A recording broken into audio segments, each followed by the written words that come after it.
తడబడితే పొరబడితే తప్పు దిద్దుకో.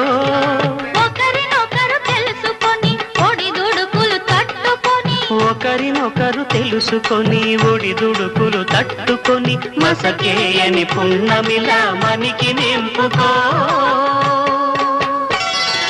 శ్రీరస్తు.